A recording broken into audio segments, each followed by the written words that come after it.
Salut à tous, c'est Axel de testmobile.fr. HTC a dévoilé son One X Plus, qui est une variante entre guillemets plus du One X, hein, comme son nom l'indique. Alors plus par quoi? Par différents éléments de spécification et aussi logiciel, même si ça au final on va le retrouver sur les autres terminaux.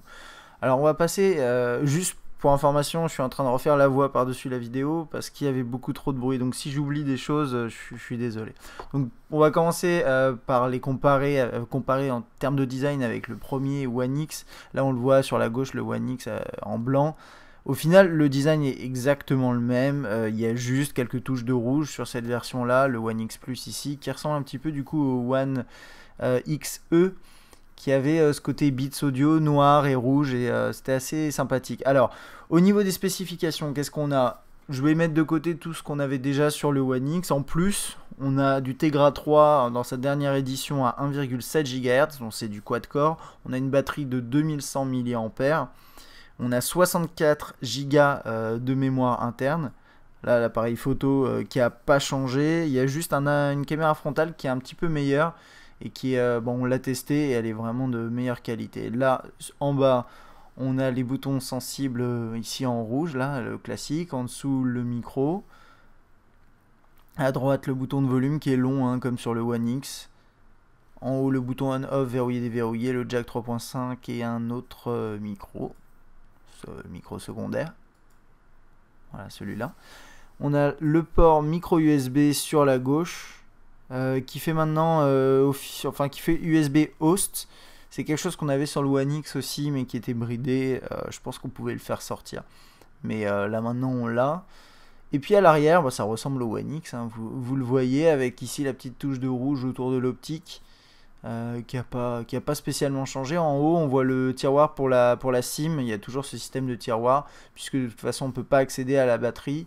Et il n'y a pas de slot micro SD, hein, donc c'est 64 Go, ce qui est déjà beaucoup, mais il n'y a pas d'autres versions. Alors, à l'intérieur, qu'est-ce qu'on a? On a Android en version 4.1 Jelly Bean avec surcouche HTC Sense 4 Plus, c'est la dernière édition de cette surcouche. Alors il y a pas mal d'ajouts, de modifications, on va le voir au cours de cette vidéo. Il faut savoir que la mise à jour 4.1 est confirmée pour octobre pour le X et le S. Donc on aura la 4.1 plus la même surcouche Sense 4 Plus. Voilà. Donc on va faire rapidement le tour. Là on voit l'accueil, etc. Alors ça, il n'y a pas vraiment de gros changements. D'ailleurs, globalement, il n'y a pas grand chose qui change par rapport au One X, il faut bien le reconnaître. On a juste quelques ajustements dans certaines fonctionnalités. Voilà, donc là au niveau des widgets, on a toujours ces pages d'accueil qu'on peut faire défiler. Il y a un truc qui est important, c'est qu'avec Jelly Bean et le projet Butter, on est à 60 fps partout et ça file vraiment très très bien.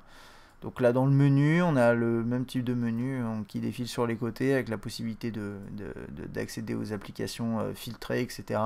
Le lecteur musical qui n'a pas changé. Par contre, la galerie a subi quelques modifications. On va aller faire un petit tour. Voilà, bon, là on n'a pas beaucoup de fichiers à vous montrer.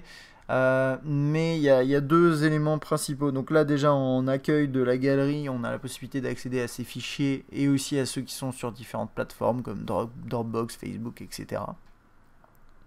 Et ensuite, quand on rentre dans ces images, elles sont organisées par ce qu'ils appellent les événements et également les albums. Alors, les albums, on peut en créer, et des événements, c'est par exemple ici un événement qui s'appelle Paris, un autre qui s'appelle BIM. Ça, c'est les événements transférés par BIM, NFC. Et puis on a un nouveau mode qui utilise la géologue sur les images et qui va afficher les images sur un plan tout simplement. Alors ça fait un peu penser à ce qu'on a avec Sony, c'est pas plus mal, hein, ça marche assez bien je trouve. Voilà. Ensuite, c'est à peu près tout, hein. Là vas-y, quand on rentre dans une image, hein, c'est du grand classique, et puis l'écran est toujours aussi performant, hein. C'est toujours de beaux écrans chez HTC, en tout cas dans tous ces derniers terminaux.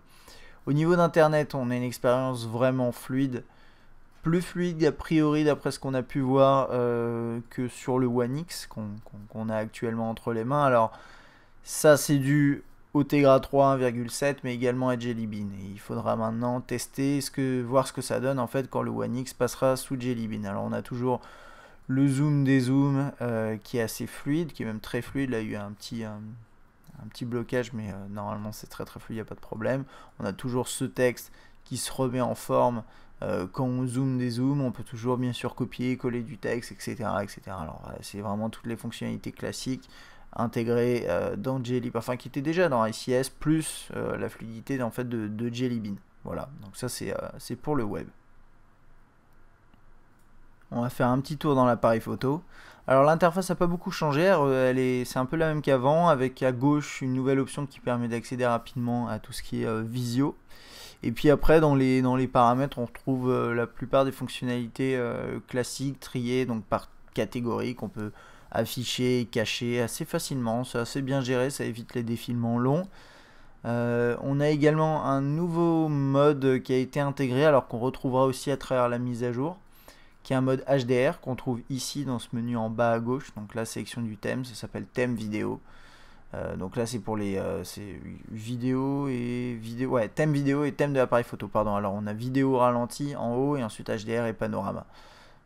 On a toujours les quelques filtres, les quelques effets, ça ils n'ont pas changé. Par contre quand vous prenez une photo, vous avez de nouveaux effets que vous pouvez rajouter en fait après avoir capturé la photo. Et donc ça se passe ici, vous appuyez sur éditer et ensuite effet. Voilà, alors là on verra pas trop parce que c'est une photo noire, c'est pas très intéressant. Mais bon, on verra ça au cours du test, hein, vous inquiétez pas, mais vous avez plus de modes. C'est pas des gros effets, il y a quelques éléments un peu vintage pour éviter par exemple d'avoir installé Instagram, ce genre de choses. Mais bon, Instagram c'est aussi une plateforme sociale, donc voilà. Et au niveau de la caméra frontale, il y a une réelle différence par rapport au One X initial. Et d'ailleurs on va jeter un œil à ça tout de suite, histoire de vous montrer. Alors c'est vrai qu'à travers la caméra c'est pas forcément facile de vous montrer ça, mais on va essayer de voir ce que ça donne. Voilà, donc là on voit bien que sur le One X qui est en bas, l'image est un peu plus saturée. Il a du mal à gérer la lumière, les couleurs sont pas bonnes, il y a du bruit à l'image, alors que en haut, bah, c'est vraiment beaucoup mieux, quoi. Et ça c'est bah, là on le voit clairement, hein. Sur le bas le blanc est tout bruité et sur le haut bah, c'est complètement propre. Donc ça c'est important parce que cette qualité au niveau de la caméra frontale, ça va être utile pour deux choses. C'est quand vous êtes en visio avec des amis, et puis de deux c'est quand vous prenez en photo, voilà, quand vous faites des auto-portraits. Alors côté SaisyText, il n'y a pas eu de réel changement, hein. C'est vraiment l'utilitaire de SaisyText, le clavier classique, hein, qu'on a déjà vu. Pareil pour le multitâche, tous ces éléments là, ça n'a pas changé. Voilà, c'est à peu près tout ce qu'on a à dire aujourd'hui sur le One X Plus. C'est un terminal qui est intéressant. Sachez toutefois qu'il ne sera pas vendu à travers le réseau des opérateurs, ou du moins dans un premier temps. Ce que HTC compte faire, c'est mettre en avant vraiment le One X initial et le One XL qui sera vendu chez SFR, donc, parce que c'est un terminal dual carrier, donc avec les nouvelles offres carrées. Le One X Plus, il sera vendu aux alentours de 649 €, en fait exactement 649 € nus, donc c'est quand même un prix assez élevé chez certains vendeurs sur internet. Et il sera disponible fin octobre, mais vous ne pourrez pas normalement le trouver chez les opérateurs. Donc c'est vraiment un appareil à part, avec de grosses spécifications certes, mais sur lequel il faudra faire des concessions, notamment au niveau du budget. Il faudra quand même sortir le cash, j'ai envie de dire. Mais c'est un appareil qui a l'air vraiment sympathique et on a hâte de le tester. A bientôt.